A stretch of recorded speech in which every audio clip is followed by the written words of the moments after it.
జనగాం జిల్లా సబ్ జైల్లో రిమాండ్ ఖైదీగా ఉన్న వ్యక్తి మృతి చెందాడు. దీంతో జైలు అధికారులే అతడిని చంపారంటూ మృతుడి కుటుంబ సభ్యులు ఆందోళన చేశారు. సింగరాజపల్లికి చెందిన మల్లేష్ బ్లీచింగ్ పౌడర్ తాగాడు. ఇది గమనించిన జైలు అధికారులు అతడిని ఆసుపత్రికి తరలించగా చికిత్స పొందుతూ మల్లేష్ మృతి చెందాడు. జైలు అధికారులే మా అన్నను చంపారంటూ మృతుడి తమ్ముడు ఆరోపించాడు. తమకు న్యాయం చేయాలంటూ బాధిత కుటుంబ సభ్యులు జైలు ముందు ధర్నాకు దిగారు. పంపించారు మా అన్నయ్య పంపించిన తర్వాత మేము అందరినీ ఇద్దరు ముగ్గురు తీసుకొని రావడం జరిగింది. అది బెయిల్ ఇవ్వడానికి లాయర్ని ఇట్లా మాట్లాడడం జరిగింది. మాట్లాడిన 2 రోజులకే బెయిల్ ఇచ్చేసరికి అతను చారైనట్టయినా ఇక్కడ బెయిల్ శుక్రవారం రోజు బెయిల్ వస్తుంది. ఆల్రెడీ చారైనట్టయినా ఇద్దరు ముగ్గురు ఎవరెవరిని పట్టుకొచ్చిండు. అందరికి లంచాలు ఇచ్చిండు. ఇతను బయటకు రావద్దు నా చేరు కొట్టిండు అని చెప్పి లంచాలు ఇచ్చిండు. అది చేసి మామూలు బయటకు రాకుండా చేసిండు.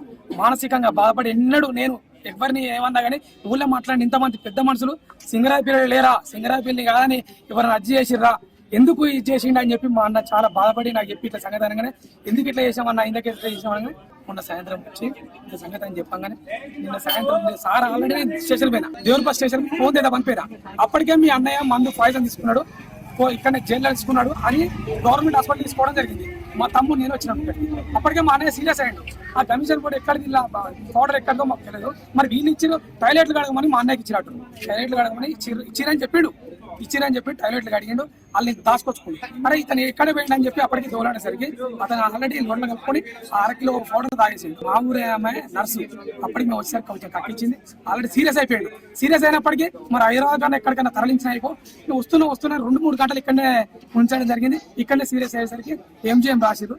ఎంజిఎంకు నేనున్నా తీసుకెళ్ళిన ఎంజిఎం తీసుకెళ్ళినా అక్కడ వేసరికి ఫుల్ సీరియస్ అయ్యాడు. 4 దొడ్డు అయిపోయింది. అది అయిపోయింది. తప్పిదాం ఏమైందన్న ఏమైంది ఇట్లా ఎందుకు చేసినాం అని చెప్పిన సరే నాతో 2 ముక్కలు చెప్పాడు. ఆ చారి వల్ల నేను బయటకు వచ్చేటోండి. నా పిల్లలు నా భార్య అయింది, నా పరిస్థితి ఏంది కాకుండా ఊళ్ళో మాట్లాడిపోయాడు. ఊళ్ళో పెద్ద మనుషులు లేరా, పెద్ద మనుషులు కాదని ధిక్కరించుకొని ఇక్కడికి వచ్చి నన్ను ఇది చేసే పని చేసే పోలీసు వాళ్ళ తప్పిదం వల్ల నేను ఇలా పాయిజన్ తీసుకోవడం జరిగింది.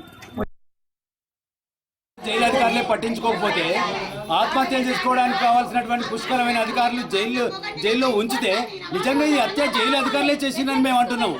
అతను చావడానికి కారణం నిజంగా జైలు అధికారులే కారణం.